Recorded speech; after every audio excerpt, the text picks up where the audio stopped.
Et après le sport, place à la culture, sitcom, séries, comédie et fiction, c'est le lot annuel de la programmation ramadanesque. Ce mois béni de jeûne s'est récemment achevé et c'est l'heure d'en faire le bilan dans la chronique de Ilham Brada qui est avec nous. Bonjour Ilham. Bonjour Hicham. Alors Ilham, il semblerait que cette année, une fiction dramatique diffusée sur la première chaîne marocaine ait fait l'unanimité. Elle s'appelle Yakout et Anbar et je peux vous assurer que les chiffres sont un peu spéciaux. Plus de 47% en moyenne quand même de taux d'audience qui est quand même assez exceptionnel. Et sur les plateformes, donc YouTube, c'est tout de même près d'1,5 million en moyenne. Hein. Donc il faut compter entre le premier épisode et le dernier. Donc ça fait un peu plus de 40 millions donc, de vues et ce n'est pas fini. Donc cette série, donc Yakout et Anbar, c'est un peu l'histoire d'un échange de bébés, d'un amour impossible. Mais pour nous apporter beaucoup plus de détails, ce scénario qui a fait aussi l'unanimité auprès de téléspectateurs,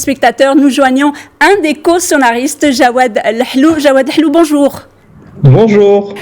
Alors, merci beaucoup d'avoir accepté notre invitation. Je sais que vous travaillez tard le soir, donc je sais que le réveil a été un peu dur. Alors, ma toute première question, parlez-nous un peu donc de ce scénario de Yakout et Anbar et comment s'est faite un peu l'écriture à trois. D'accord. Donc ouais, Yakout et Anbar, c'est né d'inspiration de contes. C'était un conte sur un marchand dont la femme avait échangé le bébé, et ça nous a inspiré à créer une sorte de fresque du Maroc du 21e siècle avec beaucoup de personnages différents, donc une famille très complexe. Et on s'est aussi beaucoup inspiré de séries qui passent à l'étranger comme This Is Us pour faire des sortes d'aller-retour entre le passé et le présent et faire en sorte que le passé fasse écho au présent, car chaque décision de nos personnages était inspirée par des événements précédents. Alors une écriture à trois parce que bon, vous êtes donc co-scénariste avec quand même Samia Kario et Nora Srelli. Comment s'est fait cette collaboration et comment on écrit à trois finalement?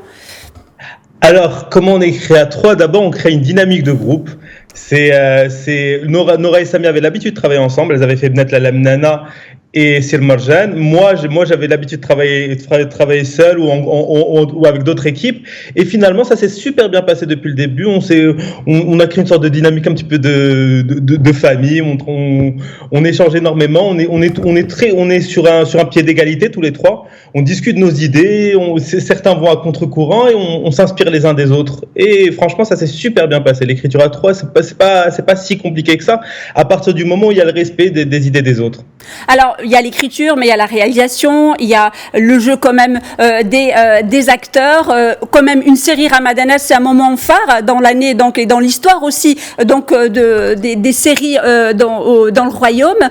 Comment s'est faite un peu cette collaboration au final avec le réalisateur? Est-ce que vous étiez impliqué dans justement la réalisation quotidienne de la série?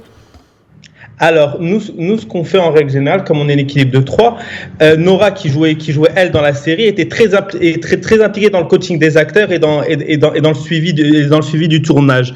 Nous, en l'occurrence, on a fait toutes les réunions de pré-production, c'est-à-dire on a fait des réunions avec le réalisateur, on s'est mis d'accord sur les personnages, et le réalisateur était très très réceptif au texte. D'entrée de jeu, il a été vraiment très protecteur des textes et très féru de ces derniers. Donc, il nous a vraiment posé beaucoup de questions pour essayer de les comprendre en profondeur, et après petit à petit on l'a laissé prendre possession de ses personnages et de ses textes, et je pense que ça s'est super bien passé.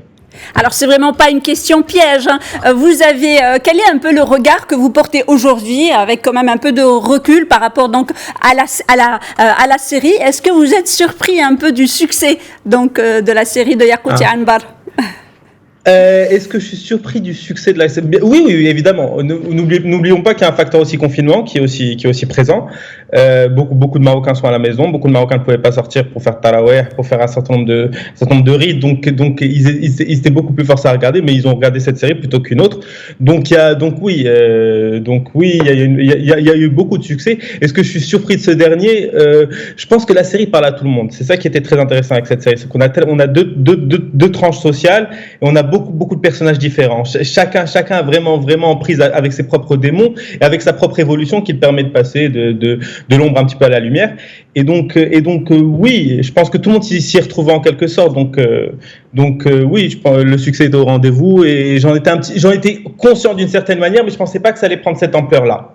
Alors Une toute dernière question, puisque vous parliez du confinement. Vous qui êtes scénariste, donc je sais que ça ne doit pas être facile pour vous, parce que quand même, un scénariste, c'est quand même quelqu'un qui sort, qui est à la rencontre, qui voit un peu ce qui se passe dans le monde. Là, vous êtes confiné, mais comme on dit dans la grammaire française, l'absence de marque est une marque. Étant ce silence, ces personnes qui sont un peu confinées, c'est aussi, ça peut vous inspirer. Donc, ma question, c'est que, est-ce que ce confinement vous a inspiré, et quelle est la première chose que vous allez faire au premier jour de déconfinement? D'accord. Est-ce que ce confinement m'a inspiré? Disons que le confinement, c'est une période un peu étrange, parce qu'on doit prendre possession d'un certain nombre de choses qui sont un petit peu latentes, et il y a beaucoup de choses qui se passent. On n'a vraiment pas le temps de prendre vraiment conscience de ce qui se passe. Donc c'est un petit peu difficile pour l'inspiration, mais on est chez nous, donc on peut écrire, mais c'est un petit peu plus compliqué. Et ce que je vais faire juste après le premier jour de déconfinement, je pense que je vais faire un jogging. Je pense qu'on a tous besoin de faire un peu de sport après tout ça. Donc je pense que je vais faire un bon jogging. Ça va me permettre de clarifier les idées. Je vous souhaite beaucoup de courage et surtout plein de succès dans vos autres travaux. Jawad Hloum, merci beaucoup d'avoir répondu à nos questions. Je rappelle que vous êtes le co-scénariste de la série à succès Yakout et Anbar, diffusée pendant le mois de Ramadan sur la première chaîne nationale. Merci beaucoup. Merci beaucoup. Au revoir. Au revoir. Et justement, Ilham, nous parlions à l'instant de confinement et déconfinement. En attendant justement ce déconfinement, le public marocain peut découvrir sur la toile justement des films marocains. Alors le CCM était l'une des premières institutions à mettre en ligne des films, et puisque l'état d'urgence sanitaire a été prolongé, donc ils ont mis 10 autres films donc à pouvoir avoir jusqu'au 10 juin. Il y en a plusieurs, je vais en citer quelques-uns puisque le temps nous manque. En attendant, Pasolini de Daoud Ouled Sayed, Mile in My Shoes de Saïd Khlaf, Tinrir Jérusalem donc de Kamel Ashkar, Melek de Abslam Aqlaï, Hajjat de Mohamed Chawar.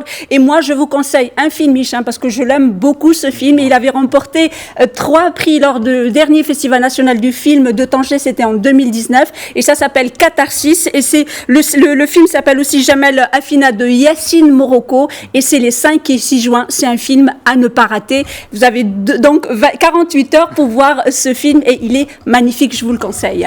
Merci beaucoup Ilham, c'est gentil. Et justement Ilham, après les films, c'est la poésie qui s'invite sur la toile.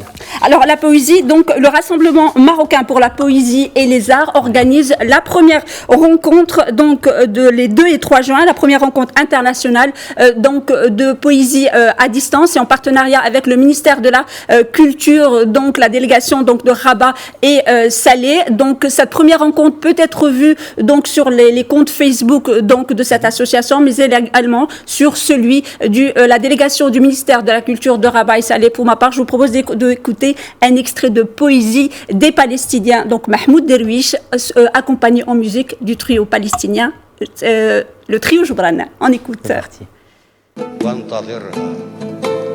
تحدث إليها كما يتحدث ناي إلى وتر خائف في الكمام، كأنكما شاهدان على ما يعد غد لكما، وانتظرها ولمع لها ليلها خاتما، وانتظرها إلى أن يقول لك الليل لم يبق غيركما في الوجود، فخذها برفق إلى موتك المشتهى وانتظر.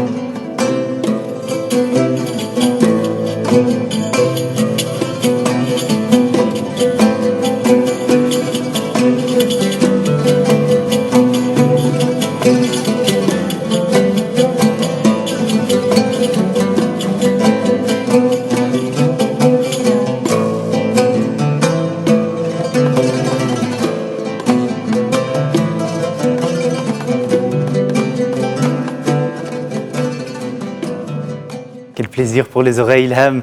C'est sur cette note poétique que se termine votre chronique. Merci d'avoir été avec nous. Merci à vous, Hicham. Je vous dis à très bientôt. À très bientôt.